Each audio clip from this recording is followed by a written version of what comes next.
Hi friends, welcome back to my YouTube channel. ಎಲ್ಲರೂ ಹೇಗಿದ್ದೀರಾ? ನಾನು ಚೆನ್ನಾಗಿದ್ದೀನಿ, ನೀವು ಚೆನ್ನಾಗಿದ್ದೀರಾ ಅಂದ್ಕೊಂಡಿದ್ದೀನಿ.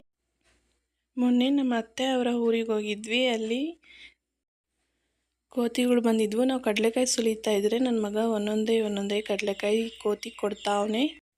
ಸ್ಟಾರ್ಟಿಂಗ್ ತುಂಬಾ ಭಯ ಆಯಿತು, ಕೋತಿ ಎಲ್ಲಿ ಗಿಬ್ರುತ್ತೋ ಅಂತ. ಆದರೆ ಪಾಪ ಅದು ಏನೂ ಮಾಡಲಿಲ್ಲ. ಎಷ್ಟು ಚೆನ್ನಾಗಿ ಸಿಪ್ಪೆ ಎಲ್ಲ ತೆಗೆದು ಬೀಜ ಒಂದು ತಿಂತಾ ಇದೆ.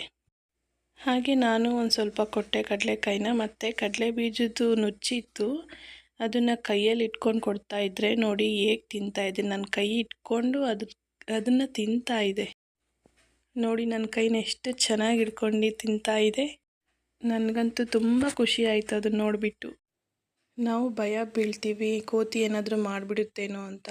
ಅದೇ ರೀತಿ ಕೋತಿನೂ ನಮ್ಮನ್ನು ನೋಡಿ ಭಯ ಬೀಳ್ತಾ ಇರುತ್ತೆ, ಪಾಪ ನಾವೇನಾದರೂ ಮಾಡ್ತೀವಿ ಅಂತ. ಸ್ವಲ್ಪ ಜನ ಆದರೆ ಕಲ್ಲು ತಗೊಂಡು ಎಸೆಯೋಕ್ಕೆ ಹೋಗ್ತಾರೆ. ಆ ರೀತಿ ಮಾಡಬೇಡಿ ಪ್ಲೀಸ್. ಪಾಪ ಆ ಕೋತಿಗಳು ಎಲ್ಲಿಗೆ ಹೋಗ್ಬೇಕು.